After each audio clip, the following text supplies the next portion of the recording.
वक्त के साथ लोग समझने लगे हैं कि स्ट्रेस का आपकी ओवरऑल हेल्थ पर कितना नेगेटिव असर पड़ता है और यही कारण है कि लोग अब अपनी मेंटल हेल्थ के लिए ज़्यादा अवेयर हैं। लोग कोशिश कर रहे हैं कि वो कुछ चीज़ें करके अपनी मेंटल हेल्थ को स्टेबल करें, जिनमें योग शामिल है। ज़्यादातर लोग समझते हैं कि योग शारीरिक कसरत है, जबकि ये आपके तन के साथ मन को भी स्वस्थ रखने में मदद कर सकता है।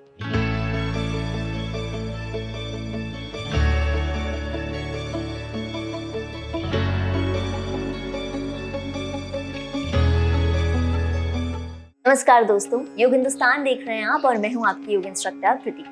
आज का सेशन खास तौर पर स्ट्रेस को लेकर। मैं आज आपके साथ कुछ प्राणायाम और कुछ आसन शेयर करने वाली हूं जो आपके स्ट्रेस को बर्स्ट करने में आपकी मदद करेंगे।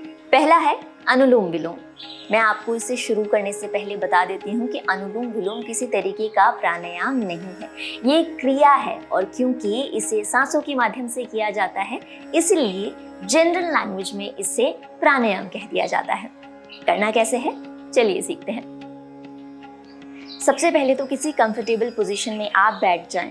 ये गलत है कि लोग समझते हैं कि मैं नीचे नहीं बैठ सकता तो मुझे ये नहीं करना चाहिए। आप इसे कहीं भी बैठकर कर सकते हैं। नीचे बैठने से आपको ज़्यादा प्रभाव पड़ता है, आपको ज़्यादा फायदे मिलते हैं, लेकिन ऐसा नहीं है कि अगर आप नीचे नहीं बैठ सकते तो आप इसे करेंगे ही नहीं। तो किसी कंफर्टेबल पोजीशन में आप बैठ जाएं। सुखासन में बैठ सकते हैं, पद्मासन लगा सकते हैं, वज्रासन में बैठ सकते हैं या फिर चेयर पर बैठ सकते हैं। इसके बाद आपको ऑल्टरनेटिव नॉस्ट्रल ब्रीदिंग करनी है। देखिए, आपका राइट नॉस्ट्रल सूर्य का प्रतीक है जो कि गर्म होता है। जब आप इस तरीके से सांस छोड़ते हैं तब आप इसे चेक भी कर सकते हैं। और आपका लेफ्ट नॉस्ट्रल चंद्रमा का प्रतीक होता है जो कि ठंडा होता है। अक्सर या तो हम बहुत ज़्यादा थका हुआ महसूस करते हैं, लीथल महसूस करते हैं जो ठंडे की ओर इशारा करता है, या फिर हम बहुत ज़्यादा उत्तेजित महसूस करते हैं, हमको लगता है कि फटाफट सारे काम हो जाएं, हाइपर एक्टिव रहते हैं। तो ये दोनों ही कंडीशन आपके लिए बहुत अच्छी नहीं है। आपको कहीं बीच में बैलेंस ढूंढना होगा जिसमें अनुलोम विलोम आपकी मदद कर सकता है। कंफर्टेबल पोजीशन में बैठने के बाद आपको बनानी है विष्णु मुद्रा। अगर आप बना सकते हैं तो इसके लिए आपकी तर्जनी और मध्यमा अंदर की तरफ मुड़ी हुई रहेंगी, अनामिका और कनिष्का और आपका अंगूठा बाहर रहेगा। लोग अक्सर पूछते हैं कि इस मुद्रा का मतलब क्या है। देखिए, यहाँ हार्ट का एक्यूप्रेशर पॉइंट होता है। जब आप इसे दबाते हैं तो आपका ब्लड सर्कुलेशन बेहतर होता है, साथ ही साथ आपकी हार्ट हेल्थ भी बेहतर होती है। तो आप इसे बनाएंगे। दूसरे हाथ को आप इस तरीके से ज्ञान मुद्रा में रख सकते हैं अपने घुटने पर। अब हम अंगूठे से राइट नॉस्ट्रल बंद करेंगे और हम अनामिका और कनिष्का से लेफ्ट नॉस्ट्रल बंद करेंगे। इस तरीके से ऑल्टरनेट नॉस्ट्रल ब्रीदिंग करेंगे। अगर आपको ये मुद्रा बनाने में परेशानी हो रही है तो आप नॉर्मल तरीके से बाकी उंगलियों से लेफ्ट और अंगूठे से राइट नॉस्ट्रल को बंद कर सकते हैं। इसे करने के लिए सबसे पहले लेफ्ट नॉस्ट्रल से पूरी तरीके से एक्सहेल कर लें।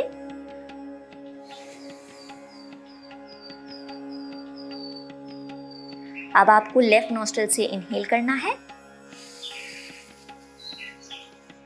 और राइट नॉस्ट्रल से एक्सहेल। अब आपको इसे रिपीट करना है।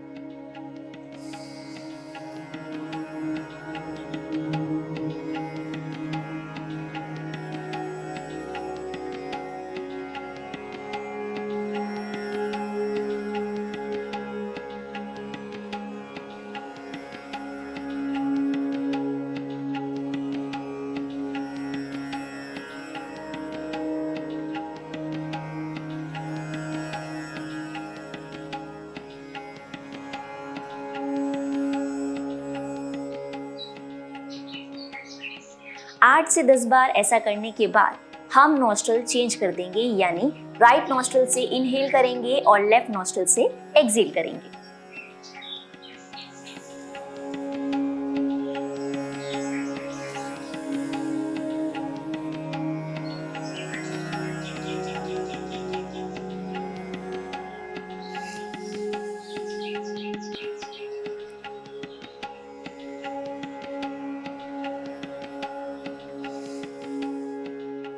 अनुलोम विलोम करने से पहले एक नियम समझ लीजिए कि किस नॉस्ट्रल से आपको शुरू करना है और किस पे खत्म करना है। जब आप सवेरे उठते हैं तो आपको पूरे दिन के काम करने के लिए एनर्जी चाहिए रहती है, इसलिए हम चाहते हैं कि हमारा राइट नॉस्ट्रिल डोमिनेट करे, ज्यादा एक्टिव रहे। इसीलिए आपको लेफ्ट से शुरू करना चाहिए। लेफ्ट से इनहेल करें, राइट से एक्सहेल करें 10 बार, उसके बाद राइट से इनहेल करें और लेफ्ट से एक्सहेल करें 10 बार। लेकिन इसके उल्टा अगर आप सोने के लिए जा रहे हैं रात में, आपको चाहिए कि आपकी बॉडी पूरी तरीके से रिलैक्स हो जाए, ठंडी हो जाए, ताकि आप आराम कर सकें, तो आपको राइट नॉस्ट्रिल से शुरू करना चाहिए और लेफ्ट नॉस्ट्रिल पर खत्म करना चाहिए। दोस्तों, शरीर के कुछ पार्ट है जहां हम स्ट्रेस स्टोर करते हैं। वो ज्यादातर हमारे ग्लूट्स में होता है, यानी कि हमारे हिप्स में। इसके अलावा कंधों में होता है। तो ऐसे में आपको कुछ सूक्ष्म क्रियाएं या फिर कुछ एक्सरसाइजेस मदद कर सकती हैं जो कंधों से और आपके हिप से जुड़ी है। इनमें आप सबसे पहले इस तरीके से दोनों पैरों को मिलाकर तितली आसन कर सकते हैं, जिसे कुछ लोग बद्ध कोण आसन भी करते हैं। आपको अपनी स्पीड के अकॉर्डिंग बस पैरों को इस तरीके से फ्लिप करना है। कमर सीधी रहेगी, कंधे खुले हुए रहेंगे, इस बात का आप ध्यान रखें। कंधों के लिए आप कुछ सूक्ष्म क्रियाएं कर सकते हैं। उसके लिए आप अपने हाथों को इस तरीके से कंधों पर रखें और अंदर से बाहर का आपको मूवमेंट देना है। जब हाथ खुले रहेंगे तो इनहेल करना है, जब आपकी कोहनियां एक दूसरे के पास आ जाएंगी तब आपको एक्सहेल करना है। अब ऑपोजिट साइड।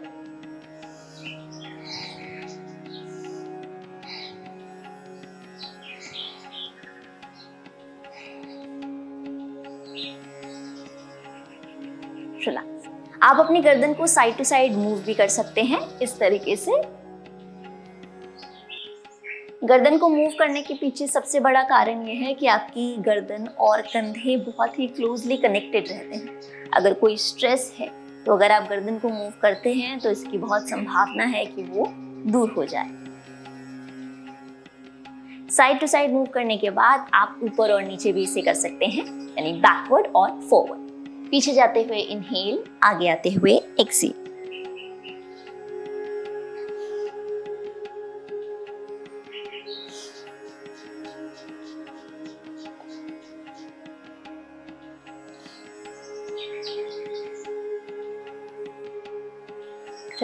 कुछ योगा पोजेस भी हैं जो स्ट्रेस को दूर करने में आपकी मदद कर सकते हैं, जिनमें बेबी पोज को बहुत ही ज्यादा इफेक्टिव माना जाता है।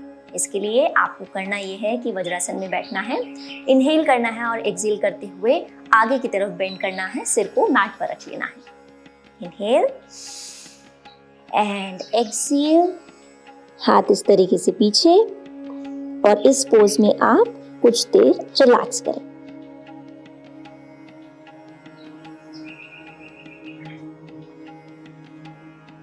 लंबी गहरी सांसें लें।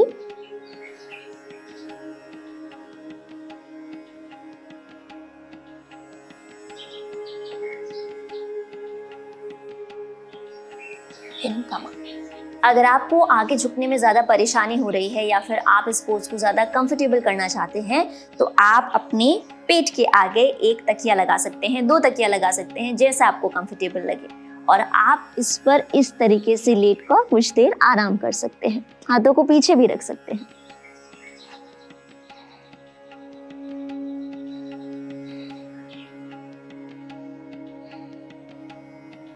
स्ट्रेस को दूर करने के लिए कुछ और चीजें हैं जो आपकी मदद कर सकती हैं। आपके सेरोटोनिन लेवल को बढ़ाने के लिए आप बाहर जाएं, सनलाइट लें, नेचर के पास टाइम स्पेंड करें। इसके अलावा आप एक क्विक नैप ले सकते हैं। सोने से अक्सर सब कुछ अच्छा हो जाता है। आप कुछ ऐसा खा सकते हैं जो आपको एनर्जाइज करे, लेकिन इसमें जंक फूड शामिल नहीं है। हेल्दी खाइए, मनपसंद खाइए। इसके अलावा स्ट्रेस को दूर करने के लिए आपको आपकी हार्ट रेट बढ़ानी चाहिए। इसके लिए आप जंप कर सकते हैं, दौड़ सकते हैं, एक्सरसाइज कर सकते हैं या फिर अपनी कोई भी मनपसंद एक्टिविटी कर सकते हैं। ऐसा करने से आपका ब्लड सर्कुलेशन बेहतर बनता है, आपका माइंड स्टेबल होता है और शरीर पहले से बेहतर महसूस करता है। उम्मीद है कि ये सेशन आपको पसंद आया होगा और इन सभी चीजों से आपको आपके स्ट्रेस को मैनेज करने में मदद मिलेगी। दोस्तों, स्ट्रेस को बिल्कुल भी लाइटली मत लीजिए। आज कितनी सारी ऐसी बीमारियां हैं जिनका कारण सिर्फ और सिर्फ स्ट्रेस है। खुद को और अपने परिवार को स्ट्रेस से बचाएं, खुश रहें और योग करें।